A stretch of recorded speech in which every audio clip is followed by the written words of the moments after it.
awesome. At the University of Wisconsin River Falls, a group of students is gathered doing crafts. They are making what are called happiness tracker bracelets. The lecture that night is done by a married couple, Marc and Anne Miller, who are teaching about happiness. The sources of happiness aren't anything that would surprise you guys, right? It's being healthy. It's really hard to be truly happy if you're not healthy, right? To understand what motivated them to a place like this is to understand something much deeper than a theory. It's raw and it's real life. You see, the Millers were blessed with a son, Gunnar. Gunnar was my son, high school student down at Eastview High School.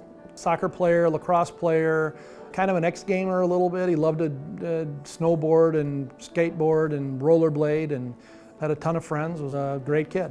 What they learned as he moved into his teenage years is that Gunnar was struggling with a chemical dependency issue, one that would lead him to significant treatment. In high school, we started to see things that we thought were kind of typical things from a high school kid. You know, his grades were slipping a little bit and whatever.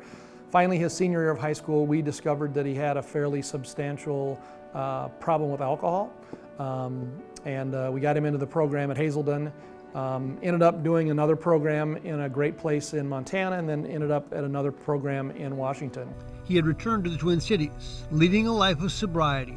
One night, he was hanging out with friends, attached his skateboard to a moving car, and fell. He never woke up. Gunnar was dead at age 19. I'm not sure I can even put it into words. You go into shock? Yeah, you know, I think I'm still grieving. It's still, to me, on one hand, I still think that I'm gonna, come home and he's gonna be there sitting on the couch, doing his deal, and it still hasn't really hit yet. His wife and Gunnar's mother, Anne, teaches second grade here. And in the days following her son's death, it was here she found comfort. And without them even knowing it, they have no idea what they did for you, do they? Oh, not at all. This school is like having a family. And the staff at my school, they are the most amazing people. And it is in the innocence of this classroom there is something that shines, a pure happiness.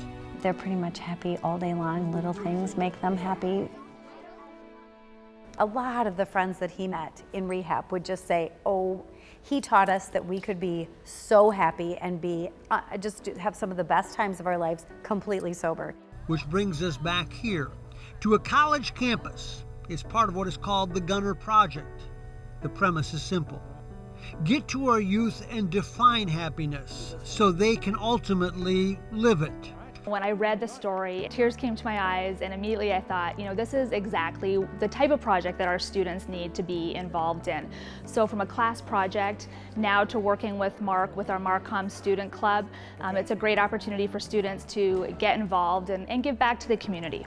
The people that have a relationship with a higher power, who actually go out and ask the questions about life and death and talk about that a little bit, those people, again, kind of generally tend to be happy. I think it's just because it's something that we as youth people deal with every day. I mean, it's not something that a lot of people tell us that we should pay attention to. And so something like the Gunnar Project is calling action to it and saying this is important to you and you should really be paying attention to it, and that it's really crucial to how we live our lives on a daily basis. What they are trying to change is an attitude that most of us get caught up in, where we believe our lives are filled with pain and suffering, when they really are precious pieces of humanity to be cherished and shared and honored. Every day that comes to us you have to look at it like it's a gift. It's another day. What are you going to do with it? The bracelets are simple reminders that we are, for the most part, blessed, not burdened by our circumstances. Looking at life instead of the incidents that happen, instead of half empty but half full. How can I look at this? How can I take this that has just happened, and how am I somehow going to make it be way better than it is?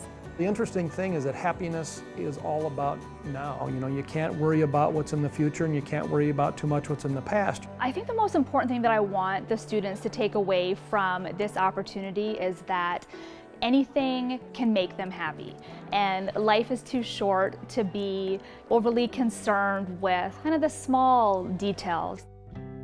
And it is an opportunity for two parents to look back and think and give advice to other parents about what to look for in your children's lives. All of the things in my gut that told me that something wasn't quite right, I should have followed those. I should have followed up on them. They were all right. They are making sure that the entirety of Gunnar's life is an opportunity to teach and to motivate. Through tragedy, we learn a lot of things, and I think this is a great opportunity for us to take something that was pretty devastating at the time and being able to turn it into something that could prevent things like this happening again. The next thing is just having relationships, right? So kind of heartfelt things. So having relationships with your family. Having a family behind you is really important if you want to be happy. I think it's a choice. I mean, I've chosen that I have a lot in my life to be thankful for. Because in their quest to make bracelets, they are reminded of why they are here. To remember and honor and move forward for Gunnar, their gift that will not be forgotten. Was Gunnar happy?